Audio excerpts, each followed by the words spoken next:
그 다음에 지지난주에 안 오신 분들을 위해서 토론 방법에 대해서 다시 설명을 드리겠습니다. 새로운 토론 방법을 좀 도입을 했어요. 자, 퀴즈를 오늘 딱 왔는데 퀴즈가 없죠? 네, 퀴즈를 앞으로는 이 토론할 때 나눠드릴 거예요. 그래서 먼저 10분 동안 퀴즈를 푸시면 됩니다. 퀴즈를 풀고 나서 그 오늘 강연한 내용이 퀴즈로 나가는 거예요. 퀴즈를 풀고 나서 이 5분 동안 토론 주제에 대한 고민을 좀 하세요.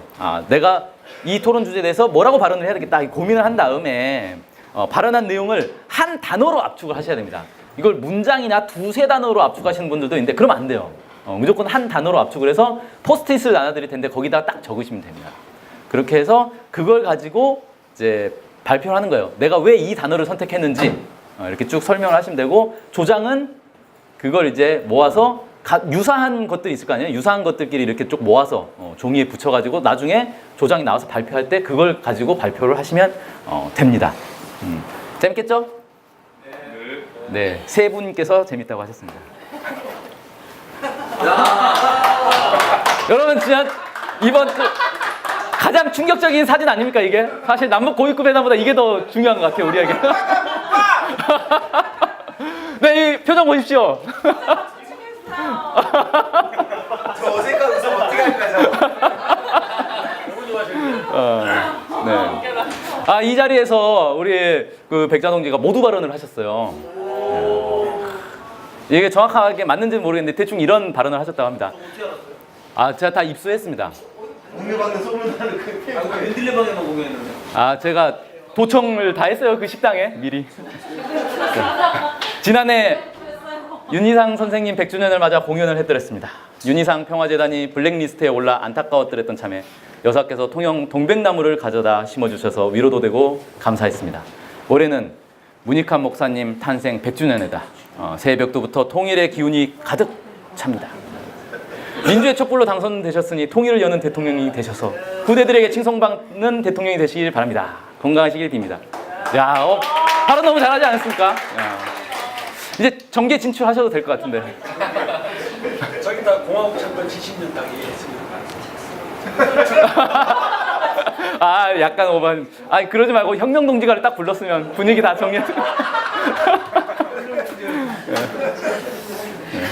아무튼 우리 주권연대 올해 이제 아주 뭐 좋은 일이 많이 있을 것 같은 그런 예감이 팍팍 들죠 연초부터. 자, 그러면 이제 본격적인 수요 식회 들어가도록 하겠습니다. 자, 오늘의 주제 남북 고위급 회담 결과와 향후 전망. 어제 오전 10시에 시작을 해가지고 오후 8시에 끝났어요. 내가 이 공동 보도문을 보고 그걸 가지고 성명을 써야 되는데 늦게까지 안 나와가지고 진짜 옆에서는 술 먹고 있지. 나는 술도 못 먹고 기다리고 있고. 정말 안타까웠습니다. 하지만 8시에 나오긴 나왔어요. 공동보도문 다 보셨죠? 네. 혹시 안 보신 분들이 있을까봐 다시 보여드리겠습니다. 자, 일단 뭘 협의했는지에 대해서 나왔어요. 두 가지를 협의를 했더라고요. 자, 북측 대표단의 평창 동계올림픽 경기대회 및 동계 패럴림픽 대회 참가 문제를 논의를 했어요. 그 다음에 온 결의의 염원과 기대에 맞게 남북 관계를 개선해 나가기 위한 문제를 논의했습니다. 그러니까 고위급 회담을 했기 때문에 당연히 올림픽 얘기만 하진 않았겠죠.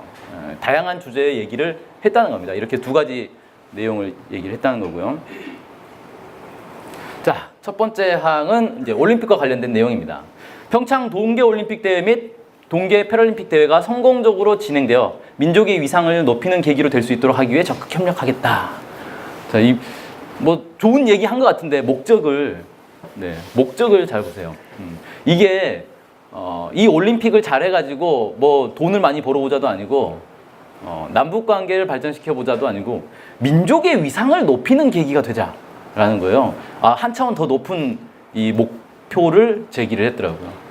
이 올림픽이 단순히 그냥 무슨 한국의 국력을 과시하는 그런 게 아니라 우리 민족의 위상을 전 세계 만방에 높이자, 이런 이제 요구로 이 올림픽을 바라보고 있구나, 이걸 알 수가 있습니다. 자, 북측은 평창 동계올림픽 대회 고위급 대표단, 민족올림픽위원회 대표단, 선수단, 응원단, 예술단, 참관단, 태권도 시범단, 기자단을 파견하겠다. 와, 이게 한 명씩만 와도 몇 명이에요? 한 한 명씩 오진 않겠군요. 네. 아, 수백 명이 요즘 오는 규모예요. 규모 자체가 이미 수백 명이 됐어요. 뭐 이게 수백 명이 될지 한 1000단위가 될지는 모르겠는데 어마어마한 지금 규모로 준비를 하고 있다는 게 좀 확인이 되죠. 고위급 대표단이라고 하면 이제 선수단 응원단 빼고 아 이게 거물 이 급이 많이 내려오고 있구나 느낌 딱 나죠. 딱 뭡니까 인천 그 아시안 게임 할 때 북에서 이 3명 내려왔잖아요. 그런 이제 게 딱 연상이 되죠. 아 고위급 대표단이 오겠네. 그리고 이제 고위급 대표단이 오면 평창 올림픽 개막식 할 때 한국만 오는 게 아니라 전 세계에서 많은 이제 정치인들 뭐 정상들은 그렇게 많이 오진 않겠지만 정상들 뭐 총리급 장관급 이런 사람들이 많이 온단 말이에요. 여기가 스포츠 무대이긴 하지만 나름 이 다자 외교의 무대가 또 되거든요. 개막식 특히 여기에 이제 이 북한의 정치인들이 와가지고 대표단들이 와가지고 또 외교를 다자 외교를 또 활발히 진행을 하겠죠. 제일 주목되는 게 이제 미국이죠. 미국에서 이제 이방카를 보낸다라는 얘기가 나오고 있어요. 이방카가 누군지 아시죠? 그 트럼프를 잘 보면은 박근혜하고 좀 유사한 면이 있어요. 얘 자체는 그냥 머릿속에 등겨없고 약간 또라이 같은데 뒤에 이제 실세가 있다라는 소문이 있습니다. 이 실세가 이방카다. 딸이죠, 딸. 딸이 실세다라는 뭐 주장이 있더라고요. 아무튼 이방카가 오면 이방카하고 회담을 하면 그게 정상회담이 되나? 아무튼 그런 것도 한번 이제 주목해 볼 수 있을 것 같아요. 자, 그다음 남측은 이렇게 많이 오니까 여기에 필요한 편의를 보장해 주겠다라고 했어요. 이거 편의 보장하기가 사실 쉽지 않죠. 왜냐하면 미국에서 얘기했잖아요. 대북 제재를 해야 되기 때문에 선수단에게 편의 제공하면 안 된다라고 이미 못을 박았어요. 근데 편의 보장하기로 했네요. 자, 뭐 어떻게 할지 잘 봐야겠습니다. 자, 쌍방은 북측의 사전 현장 답사를 위한 선발대 파견 문제 사전에 온답니다. 그러니까 올림픽 하기 전에 북측에서 올 것 같아요. 또 미리 가서 어떻게 기다리고 있어야 되나요? 한번 봅시다. 북측의 평창 동계올림픽 참가와 관련한 실무회담을 개최하겠다. 그래서 실무회담을 이 고위급 회담이 2차, 3차가 좀 계속 될 가능성이 있는 상황이에요. 올림픽 전에. 고위급 회담으로 할지 아니면 그냥 실무회담으로 할지는 모르겠는데 남북 대화가 계속 이어질 것이다. 이렇게 예상할 수가 있죠. 자, 두 번째 봅시다. 2항. 군사적 긴장 상태를 완화하고 한반도의 평화적 환경을 마련하며 민족적 화해와 단합을 도모하기 위해 공동으로 노력하자. 예, 그러니까 이 평화와 단합을 위해서 노력하자라고 합의를 했어요. 그래서 현 군사적 긴장 상태를 해소해 나가야 한다는데 견해를 같이 하고 이를 해결하기 위해 군사 당국 회담을 개최하기로 했습니다. 예, 군사 당국 회담 작년에 문재인 정부에서 하자라고 던졌다가 거절당했잖아요. 이제 하기로 했어요. 그다음에 다양한 분야에서 접촉과 왕래, 교류와 협력을 활성화하며 민족적 화해와 단합을 도모하기로 했다. 그래서 이게 앞으로 좀 많이 활성화될 것 같아요. 남북이 합의를 했으니까 고위급에서. 그래서 어떻게 합니까? 우리 이제 막 신청을 해야겠죠 또. 평화 위음을 중심으로 해가지고 대량 방북 신청을 막 이제 하는 그런 게 될 것 같습니다. 네. 자, 그다음 3항을 봅시다. 3항이 약간 좀 논란이 있어요. 이게 회담이 끝나고 나서 공동 보도문을 낭독을 하는데 북측에서 낭독하고 남측에서 낭독을 했어요. 똑같은 내용인데 따로따로 낭독을 했어요. 그래가지고 낭독을 하는 걸 들어보니까 표현에서 약간 다른 게 있더라는 거예요. 물론 이제 남과 북, 북과 남 이런 표현은 당연히 이제 남쪽에서 남과 북, 북에서는 북과 남 이렇게 표현을 하죠. 근데 뭐 다른 건 그냥 표현상의 문제인데 딱 하나 좀 크게 달라진 부분이 있더라고요. 이게 이제 이 부분인데, 자, 일단 남북 선언들을 존중하며라고 했어요. 그래서 6.15 14선언을 존중하겠다라는 걸 밝혔죠. 그다음에 남북 관계에서 제기되는 모든 문제들을 우리 민족이 한반도 문제의 당사자로서 대화 협상을 통하여 해결한다라는 게 남쪽의 발표였고, 북쪽에서는 북남 관계에서 제기되는 모든 문제들을 우리 민족끼리의 원칙에서 대화 협상을 통하여 해결한다라고 발표를 했어요. 약간 미묘한 차이가 있죠. 예, 북측이 더 짧네요. 예, 간결성, 예, 간결미가 느껴지죠. 자, 우리 민족끼리의 원칙에서 이렇게 얘기하면 되는데 이 말을 우리 민족끼리라는 표현을 한국 정부가 못 쓰는 거예요. 부담이 돼서 이 표현을 쓰면 이제 종평과 조중동에서 한나라당에서 한나라당이 아니죠. 뭐야? 자유한국당. 와, 한나라당 언제적 한나라당이지? 제 뇌가 요즘 이렇습니다. 예, 자유한국당에서 물고 늘어질 거 아니에요. 그러니까 이게 부담이 되니까 이 표현을 못 쓰는 거예요. 지금 정부가. 지금 정부의 각오 수준이 이 정도구나 라는 게 좀 느껴지죠. 똑같은 말이잖아요, 사실. 우리 민족이 한반도 문제의 당사자로서 우리 민족끼리의 원칙에서. 자, 그다음에 이를 위해 쌍방은 남북관계 개선을 위한 남북 고위급 회담과 함께 각 분야의 회담들도 개최하기로 했다. 그래서 고위급 회담 계속 될 거고 각 분야별 회담도 될 거다 이제. 장관급 회담들이 막 계속 될 거라는 걸 예고를 하고 있는 거죠. 자, 이걸 보니까 연초부터 남북 대화가 막 엄청 많이 될 것 같죠? 느낌상 이 정도면 뭐 그냥 6.15 선언 나오고 나서 막 남북 대화 막 우후죽순 되듯이 그런 분위기가 이제 또 연출되는 거 아니냐 이렇게 좀 느껴집니다. 이런 분위기가 쭉 연출되면 나중에 뭐가 되겠어요? 정상회담도 이제 가는 거죠. 올해 안에 가지 않겠나? 던져봅니다 일단. 자, 그 다음에 몇 가지 이제 또 나온 게 있어요. 공동 보도문에는 들어가지 않았는데 주목될 만한 게 있습니다. 남쪽에서 설을 계기로 해서 이산가족 상봉 행사를 하자라고 제안을 했는데 이건 공동 보도문에 들어가지 않았어요. 합의가 안 됐다는 얘기겠죠. 합의가 왜 안 됐을까? 저는 12명 여종호 문제와 김연희 씨 문제, 이 문제가 풀리지 않으면 이거 합의하기 어려울 것이다 라고 생각됩니다. 그래서 실제로 종편에서도 보니까 종업원들 중에서 몇 명을 선발해서 먼저 송환을 한다 이런 얘기도 나오고 있더라고요. 다 송환하긴 자기들도 부담되니까 몇 명만 송환할 그런 고민도 하고 있더라고요. 자, 그 다음에 민족올림픽위원회라는 게 등장을 했어요. 저게 뭘까? 두 가지 학설이 있습니다. 학설이 막 나오고 있어요. 하루 만에 막 학설들이 나오고 있어요. 첫 번째 학설은 뭐냐? 민족올림픽이라는 거를 북한에서 준비하고 있다. 그러니까 남북 해외 동포들이 모여가지고 우리끼리 어떤 올림픽을 하려고 준비하고 있는 거 아니냐라는 거예요. 네, 이런 이제 분석이 있더라고요. 이 학설에는 이제 좀 한계가 몇 가지가 있죠. 일단 올림픽이라는 것 자체가 이 다양한 종류의 이제 이 스포츠 경기 종목을 가지고 다양한 나라의 사람들이 모여가지고 하는 거란 말이에요. 그런 이미지가 있잖아요. 근데 남북 해외 우리 민족끼리만 모여가지고 사실 이제 3자가 같이 할 수 있는 스포츠 종목도 그렇게 많지 않을 텐데 이걸 올림픽이라고 부르는 게 좀 표현상 맞냐 이런 좀 이제 고민이 되고요. 또 하나는 우리 민족끼리 할 건데 굳이 올림픽이라는 단어를 써야 되나? 네, 민족제전. 와 좋네요. 바로 나오네. 좋은 얘기 많잖아요. 굳이 우리 민족끼리 할 거면서 올림픽이라는 표현을 쓸까? 그 다음에 올림픽이라는 표현을 쓸 수가 없어요. 왜냐하면 IOC에서 올림픽이라는 표현 못 쓰게 합니다. 그래서 왜 우리도 보면은 뭐 수학 올림피아드 이런 거 있잖아요. 원래는 그게 수학 올림픽이었어요. 근데 IOC에서 못 쓰게 규제를 해가지고 이름 바꾼 거예요. 그래서 올림픽이라는 표현을 쓸 수도 없어요, 실은. 자, 그래서 이 학설은 이제 틀린 걸로. 그럼 민족올림픽위원회 뭘까? 뭐 더 지켜봐야 될 것 같은데 또 하나 학설은 이번 평창 올림픽에 한정해서 이 올림픽을 우리 민족의 올림픽으로 북한이 가져가기 위해서 만든 게 아니냐. 그런 이제 고민이 좀 있는 거죠. 그러니까 아까도 이제 초반에 나왔잖아요. 이 올림픽을 통해서 뭘 하자? 민족의 위상을 높이자. 전 세계에. 이게 단순히 그냥 뭐 남과 북의 문제도 아니고 전 세계적인 문제다 이거.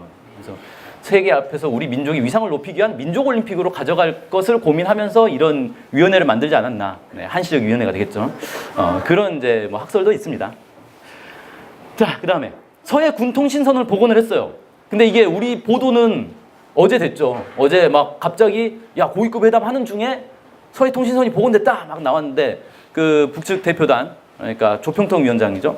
항의를 했어요. 아니 복원을 3일에 이미 했는데 왜 이제 와서 한 것처럼 보도를 하느냐라고 항의를 했더라고요. 사실관계는 좀 확인을 해볼 필요가 있겠죠. 그다음에 개회식 공동 입장과 공동 문화 행사, 남북 공동 문화 행사에 대한 얘기도 주고받았다고 하는데 공동 보도문에는 실리진 않았더라고요. 그래서 이것도 어떻게 될지 한번 더 지켜봐야 될 것 같아요. 공동 문화 행사라고 하면은 그러니까 공식 개막식, 폐막식 말고 뭐 전야제라든지 이런 것들은 조율을 충분히 할 수 있으니까 지금 이미 그런 얘기 나오고 있잖아요. 전야제를 남북 공동으로 하자. 뭐 이런 얘기 나오고 있고 북측에서 전야제를 하면 더 재밌을 것 같죠. 거기서 전야제 하고 이제 뒤풀이 안 하고 그냥 바로 내려와서 개막식에 딱 참석하면 뒤풀이 하면 위험해요. 못 오는 사람이 있을 수 있으니까. 그렇게 이제 할 수도 있겠다 뭐 싶네요. 네, 마지막으로 북측에서 이 회담을 공개하자라고 얘기를 했어요. 그냥 생중계를 하자는 거예요. 근데 남측에서 그건 좀 하지 말자. 원래대로 그냥 비공개로 하자 이렇게 얘기를 했대요. 그 호회담을 공개하자라는 거는 사실 이제 북한의 입장에서는 상당히 자신감이 있었다는 거죠. 우리는 뭐 숨길 얘기 없다라는 거예요. 남쪽에서는 숨길 얘기가 있었나?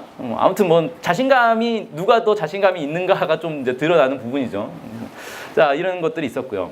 그 다음에 이제 또 하나 살펴볼 만한 게 트럼프 대통령의 반응입니다. 이건 이제 고위급 회담 후에 나온 얘기는 아니고 고위급 회담 직전에 이제 나온 얘기죠. 초반에 신년사 북한에서 신년사 나왔을 때만 해도 트럼프의 반응은 어땠어요? 내 단추가 더 크다. 뭐 이런 소리 하고 뭐 지켜보겠다. 그 다음에 트럼프 입은 아니지만 미국 내 이제 뭐 상원 의원이나 이런 사람들이 야 평창 올림픽 북한 참가단이 오면 미국은 보내지 말자. 뭐 이런 얘기도 하고 북한 참가단한테는 경비 보조 해주면 안 된다. 대북 제재해야 된다. 뭐 이런 소리 하고 뭐 되게 이제 쪼잔하게 막 태클을 걸었단 말이에요. 근데 갑자기 문재인 대통령과 트럼프 대통령이 전화 통화를 하더니 한미 연합훈련 연기 확정을 지어버렸죠. 그리고 나서 이제 기자회견을 한 거예요. 트럼프가 고위급 회담은 큰 시작이다. 100% 지지한다. 야, 이 100% 지지가 사실 작년에 문재인 대통령이 미국 가가지고 트럼프의 대북 정책 100% 지지한다라고 했잖아요. 야, 한미가 지금 서로를 100% 지지해주고 있는 화기애애한 상황이네요. 자, 올림픽을 넘어서 협력하기를 바란다. 이번에 고위급 회담 합의가 이렇게 된 게 미국의 지지를 얻어서 한국 정부가 이렇게 했나요? 와, 이 전까지 불과 며칠 전에 입장하고 180도 바뀌어버렸잖아요. 야, 신기하죠? 적절한 시점에 우리도 관여하게 될 것. 원래 이제 미국의 정책이 최대 관여와 압박이었잖아요. 근데 압박은 빠졌네요. 관여를 하겠다 이 얘기는 자기들도 숟가락 얹겠다는 거예요. 남북 관계가 잘 돼가지고 막 회담도 되고 이러면은 우리도 이제 슬슬 끼어 들어가서 북미 회담도 해보겠다라는 얘기를 하는 거죠. 김정은 위원장과 당장 전화 통화할 수 있다. 문제 없다. 뭐 이런 얘기를 합니다. 그러면서 그럼 진짜 전제 조건 없이 전화 통화할 수 있는 거냐라고 물어보니까 아니 그건 아니고 또 하더라고요. 여전히 조건은 달고 있는 상황인 거죠. 그다음에 대북 강경 정책이 북한의 변화를 이끌었다라고 자평을 하고 있습니다. 자뻑이죠. 이런 거 이제 정신 승리라고 하는 거죠. 그래서 아니 누가 봐도 지금 트럼프 한미가 힘을 모아서 막 북한을 압박하니까 북한이 이거 못 살겠다 하고 나온 게 아니잖아요. 이건 북한에서 뭡니까 작년에 이제 국가 핵무력 완성 선포 딱 하고 신년사에서 평창 가겠다 전폭 도와주겠다라고 하니까 그냥 길이 열려버린 거라고요. 어디서 누가 만들어낸 게 아니고 누가 봐도 뻔한 건데 내가 했다. 자화자찬 아전인수의 극치를 보여주고 있습니다. 어떤 이런 모습을 보였네요.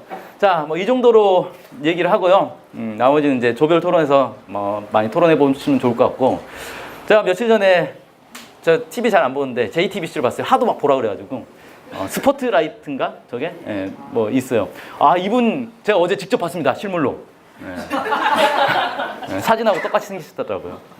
자, 근데 사실 이 스포트라이트 제가 이거 쭉 보면서 저는 많이 실망했어요. 저는 또 이제 그 NK투데이 기자를 하다 보니까 북한 사진 영상 많이 보잖아요. 사실은 좀 별거 아니더라고요. 현지에서 찍어왔다 그래서 저는 막 뭔가 대단한 게 나올 줄 알았는데 그냥 작년 재작년에 다 보던 거를 그냥 그것도 아주 최고급 수준에서 한 급 좀 떨어지는 걸로 이렇게 했더라고요. 근데 얘기를 들어보니까 야 방송에서 차마 하지 못한 얘기가 있더라라는 거예요. 그러니까 JTBC도 이걸 다 까기에는 너무 부담됐던 거죠. 그러니까 조금만 깠다 이거예요. 자, 근데 이거를 우리가 직접 들을 기회가 생겼습니다. 평화이음 신년특강 1월 14일 오후 2시 서울시민청 지하 2층 바스락홀에서 합니다. 많이 참가해 주시고요. 특히 저는 이게 좀 위험한데 우리 김윤 씨도 출연한다는 건데 이게 마지막 출연이 될 수도 있어요. 당장 다음 달에 송환될 가능성이 좀 있습니다. 지금 분위기 보세요. 그렇잖아요. 이상가족 상봉 설회하려면 송환해야 돼요. 그래서 마지막이 될 수 있으니까 최대한 많이 가야 되겠다. 이런 생각이 드네요. 자, 이걸로 아침 식사를 마치도록 하겠습니다. 감사합니다.